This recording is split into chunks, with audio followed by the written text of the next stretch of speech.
कहियो मिलेली तुलसी सोर हो सिंगरवा हो कि पेनी लिहलिना तुलसी लाल की चुनरिया हो कि पेनी लिहलिना।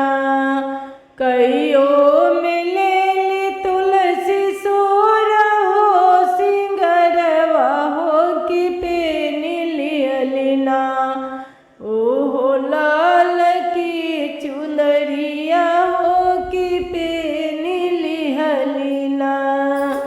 हो से धीरे धीरे ना चलली डोलिया के पसवा हो कि धीरे धीरे ना चलली डोलिया के पसवा हो कि धीरे धीरे ना। ढारस नायना से लोड़वा हो कि धीरे धीरे ना ढारस नायना से लोड़वा हो कि धीरे धीरे ना।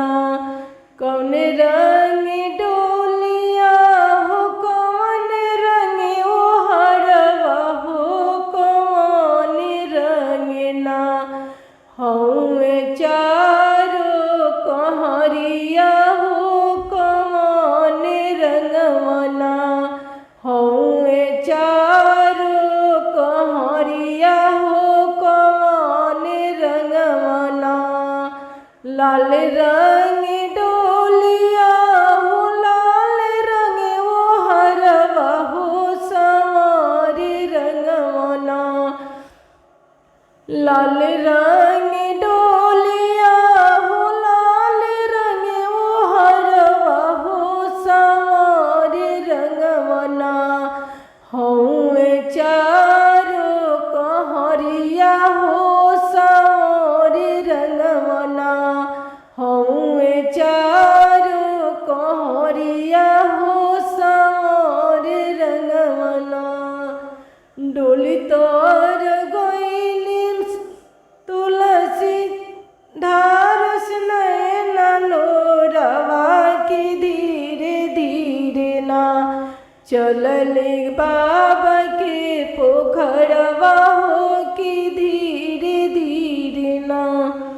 जो हम जनती तुलसी हमसे धोखा कर तू कि नहीं रे लयती ना तुलसी तोहरा से पीरितिया हो कि नहीं हो लयती ना। जो हम जनती तुलसी इतना छल कर तू कि नहीं हो लयती ना हम तोहरा से पीरितिया हो कि नहीं रे लयती ना।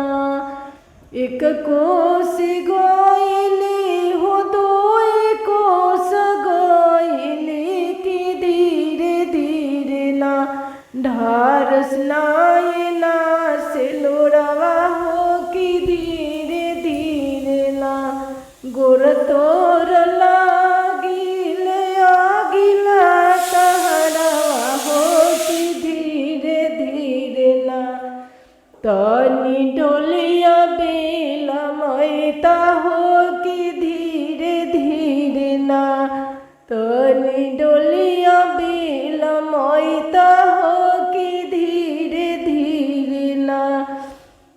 पियती एक चोर पनिया हो कि धीरे धीरे ना पियती एक चोर पनिया हो कि धीरे धीरे ना। एक चोर पियले मैया दो चिरुआ पियले हो कि तीसर चिरुआना हो कि तीसर चिरुआना। तुलसी गइली बाय कुठवा हो कि तीसर चिरुआना तुलसी गइली बाय